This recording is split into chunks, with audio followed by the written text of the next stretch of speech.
You walk into a room and no one looks at you. Not because you are invisible, but because you have not yet learned how to occupy space without announcing it. You move like someone who is still asking permission to exist. You smile too quickly. You fill silence with noise. You explain yourself before anyone has even asked, and the room feels it. Not consciously, but at the level of the nervous system, at the frequency where power is negotiated in milliseconds. You have already submitted. You have already signaled that you are here to be tolerated, not commanded. You are here to fit in, not to define the frame. Picture it: a meeting, a party, a casual conversation with strangers. Someone else enters. They do not speak immediately. They do not smile on cue. They do not perform friendliness like a trained animal begging for approval. They simply stand. They observe. They hold their body with a stillness that suggests they have nothing to prove. Within seconds, the energy in the room bends toward them. Eyes flicker in their direction. Conversations pause.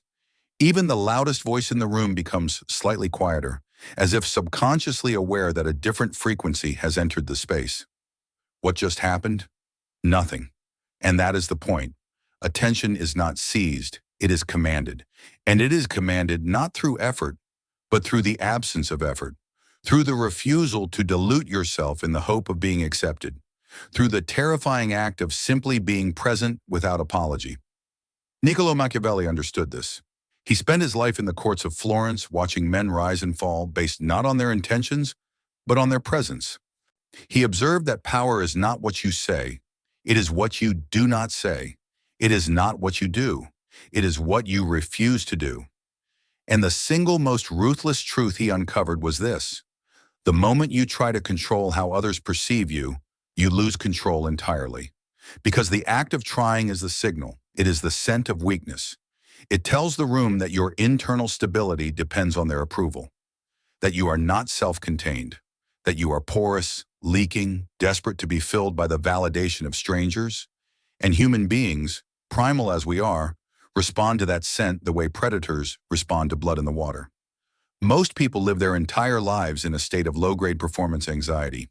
They are constantly managing impressions, calculating reactions, monitoring facial expressions to see if their joke landed, if their opinion was well received, if they are being liked or dismissed. This is exhausting. But more than that, it is strategically suicidal, because attention is a resource.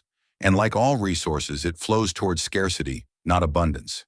If you are everywhere saying everything, reacting to everything, you become noise, background static. The moment you stop performing, you disappear. But if you are still, if you are silent, if you occupy your space with the quiet certainty of someone who does not need the room to validate their existence, you create a vacuum. And nature abhors a vacuum. The room will fill that silence with its own projections. It will assign meaning to your stillness. It will imagine depth, power, control. You will become a mirror.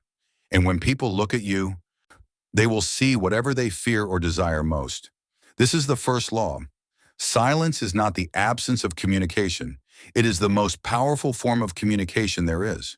When you speak, you reveal. You reveal your insecurities, your need to be understood, your desperation to be included. Every word you offer is a piece of data, and data can be used against you. But when you say nothing, the other person is left to interpret. And human beings are terrible interpreters.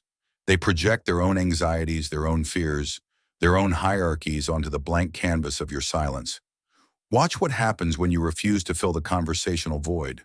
Someone says something provocative, a subtle insult, a challenge to your competence, a passive-aggressive jab disguised as concern. The social script demands that you respond, that you clarify, or that you defend. The room expects you to jump. But what if you don't? What if you simply look at them? Hold eye contact for 3, 4, 5 seconds. Let your face remain neutral, not angry, not confused, just still, present, unmoved. The silence becomes a spotlight. It turns the aggression back on the aggressor. They are now the one who must justify their words. They are the one who must fill the void they created. And almost always they will crumble. They will speak again, but softer this time. They will try to backpedal. I didn't mean it like that. They will try to rescue themselves from the discomfort of your silence, because your silence is a boundary, and boundaries force people to sit in the tension they themselves created. This is not passive. This is dominance disguised as stillness. Machiavelli would call this economy of force. Why expend energy defending yourself when silence accomplishes the same goal with zero risk? Why offer explanations when the absence of an explanation forces the other person to question their own position? The person who speaks first loses. The person who needs the conversation to continue loses.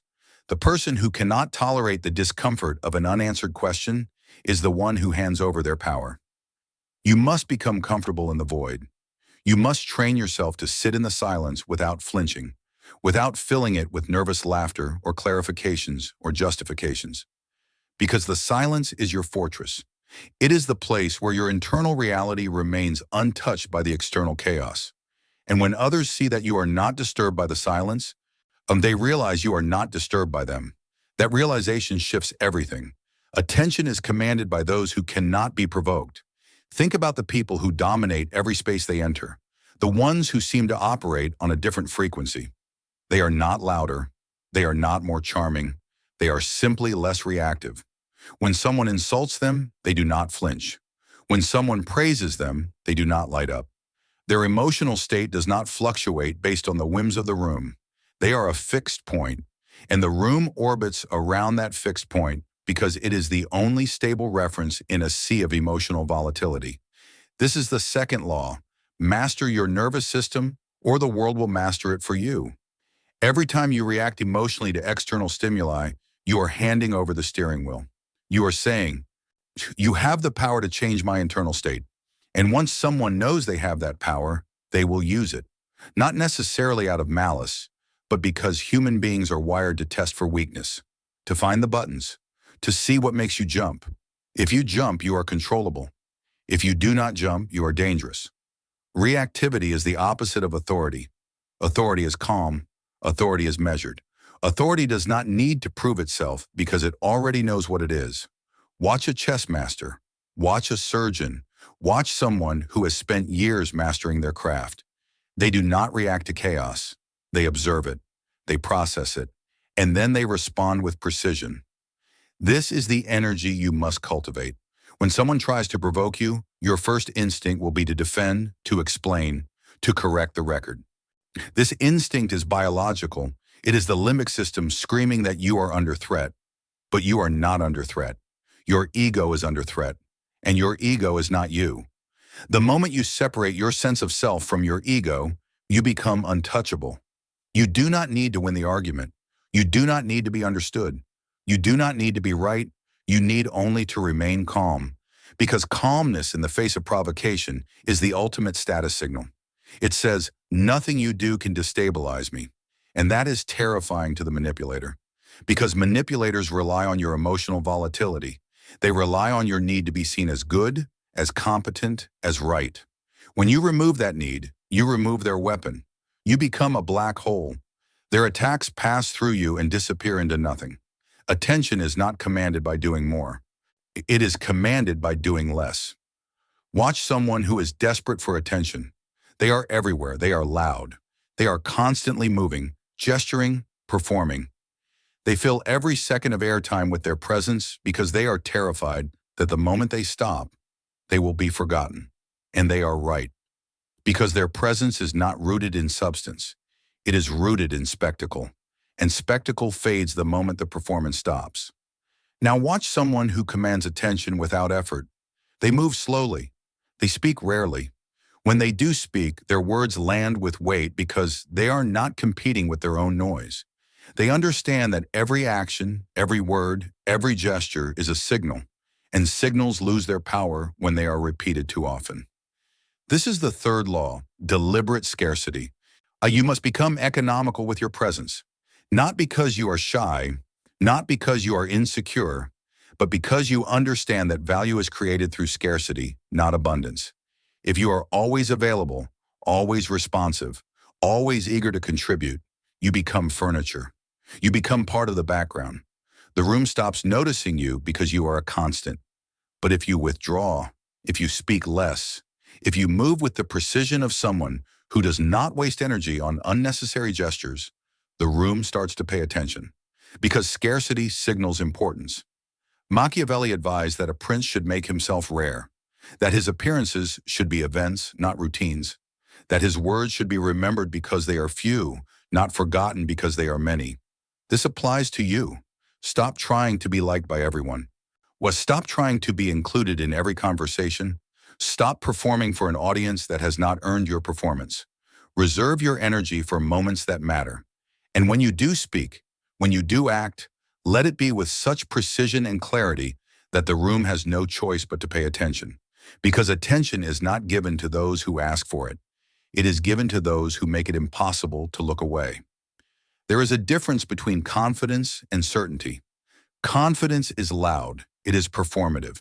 It is the act of convincing others that you are capable. Certainty is quiet. It is the internal knowing that you are capable, regardless of whether anyone else agrees. Confidence needs an audience. Certainty does not. This is the fourth law. Certainty is magnetic. When you walk into a room, your body language communicates one of two things. Either you are asking the room for permission to exist, or you are simply existing. The first is negotiation. The second is declaration. Most people negotiate. They scan the room for approval. They adjust their posture based on who is watching. They laugh louder when the high-status person tells a joke. They shrink when someone challenges them. This is the body language of submission, and submission repels attention, because attention flows toward power, not weakness. But when you walk into a room with certainty, when your posture says, "I am here, and I am not asking for your opinion," the room feels it, not intellectually, but viscerally, at the level of the autonomic nervous system. Certainty is not about arrogance. Arrogance is compensation. It is the performance of confidence by someone who does not actually feel it. Arrogance is brittle. It cracks under pressure. Certainty is solid. It does not need to announce itself. It does not need to dominate the conversation or prove its worth. It simply is. And because it simply is, it becomes the gravitational center of the room. People will orient themselves around you, not because you demanded it, but because you provided the only stable reference point in a chaotic environment. This is the energy of the sovereign, the person who does not need the crown to know they are king, and now the final law, the one that separates the strategist from the amateur. Most people believe that to be liked, to be accepted, to command attention, they must perform their humanity. They must signal their kindness, their empathy, their relatability. They must show that they are just like everyone else. This is a mistake, because the moment you perform your humanity, you become an actor. And actors are always aware of the audience, which means you are always in a state of low-grade anxiety, monitoring whether your performance is being well received. True authority does not perform. It simply exists. You do not need to prove you are kind. You do not need to prove you are intelligent. You do not need to prove you are worthy of respect. These are internal knowings. They are not negotiated with the external world. The fifth law, refuse to audition for your own life. When you stop trying to convince others that you are valuable, something strange happens. They start to assume you are, because only someone of genuine value would be so unconcerned with proving it. This is the final layer of Machiavellian psychology. In the understanding that perception is not controlled by what you say, but by what you refuse to say. That mystery is more powerful than transparency. That the person who reveals nothing is the person everyone wants to know. You do not need to command attention by being louder, faster, more charming, more impressive. You command attention by refusing to dilute yourself, by refusing to shrink, by refusing to explain, by refusing to perform. You simply occupy your space with the quiet certainty that you do not need the room to validate your existence. And the room, sensing that solidity, will turn toward you, not because you asked, but because you made it impossible to look away.